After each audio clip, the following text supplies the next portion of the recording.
Well, we're in Melville this week. Not a whole lot going on. Cold, kind of gray outside. So we're going to check out the one business that's open today.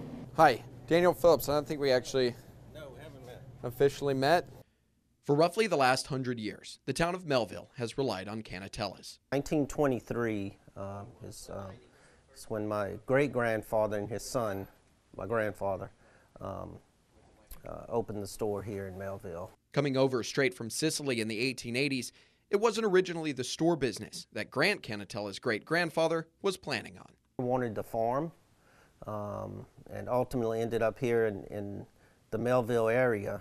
An old story that was told to me was as he was riding around or riding his horse, whatever, he saw weeds as tall as the homes here, and he felt that if weeds could grow this well, he could grow a good crop. The store passed from generation to generation, now in the hands of the fourth generation. For Grant, though, it's been an unexpected journey. Got out of college and moved away. I guess got out of high school. I was glad to be rid of the store, I guess you could say, just because it's. But then once you get married, have a child, and things kind of change, you want to kind of get back to your roots. But not one that he regrets. It's been really good. I got to work about 14 years on the side of my dad, and had I not come back, I would have definitely missed out on that. The store, now not only full of any supply you could think of, but also memories spent as a child growing up inside the store he now helps to run. Our mom may have had errands to run, so you just got dropped off at the store to kind of hang out, and of course Dad would find odd jobs for you to do. So yeah, but there's a lot of good times growing up in the store with, we did this, my cousins and I did this little trick with a quarter on a string, and we would get up underneath the coolers and toss the quarter out, and when a customer would walk by to pick it up, we would jerk it out. So it was that was a lot of fun. So a lot of games, and then we were always closed on Sundays. We got to ride the bicycles in the store. Those memories have grown into the things Canatella's is most known for to this day. Italian influenced foods is definitely, came from my great-grandfather, grandmother, who taught their children, and on down. And our Italian sausage recipe is what was told to me was my great-grandfather's. Our olive salad, which is our own recipe. And their signature dish. Central Grocery in New Orleans.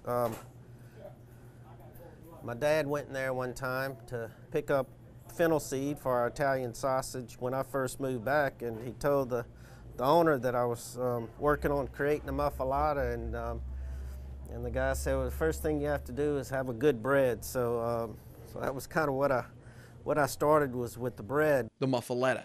Keep adding to it, taking away, and till you have something you really enjoy. Hailed as one of the best in the state. You got to have definitely a good olive salad, but you have to have a good bread that's going to work well with the with the oils that's in it. It's not going to become too soggy. So here we have a beautiful muffalata. Also a throwback to Grant's childhood memories.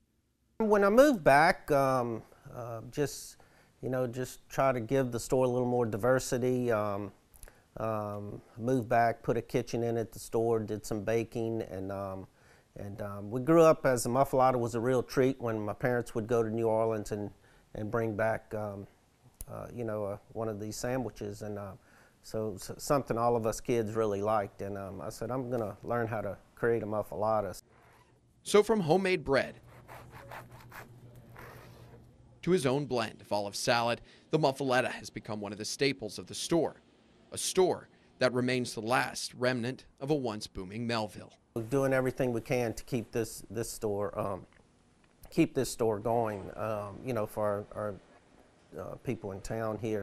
And while that store will serve as a flagship, there is an expansion into Baton Rouge coming for Canatella's. Bring some of the stuff we're known for and take it to an area that has a much larger population.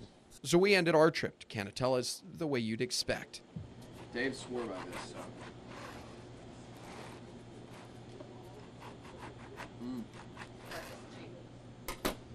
Oh, that's awesome.